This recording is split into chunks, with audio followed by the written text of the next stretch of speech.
कर्जमाफीच्या संदर्भात जे काही आश्वासन दिलेलं आहे ते उचित वेळी आम्ही पूर्ण करणारच आहोत। त्या संदर्भात आमचा प्रयत्न असा आहे की आपण ही कर्जमाफी देत असताना मागच्या अनेक कर्जमाफ्यांमध्ये जे आपल्या लक्षात आलं की बँका चुकीच्या पद्धतीचे अकाउंट्स देतात, जुने अकाउंट्स काढून आपल्याकडनं पैसे घेऊन घेतात।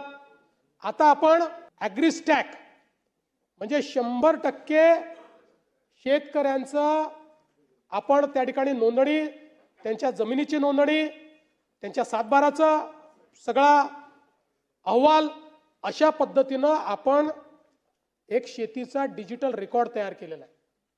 आता हा शेतीचा डिजिटल रेकॉर्ड आधार आणि आधार आपल्याला माहिती आहे की कर्जाचं अकाउंट आधार सीडेड आहे। अशा सगळ्या गोष्टी एकत्रित घेऊन आपल्याला या सगळ्याचा विचार करावा लागेल जेणेकरून जो खरा गरजू आहे त्याला त्या ठिकाणी कर्जमाफी मिळाली पाहिजे।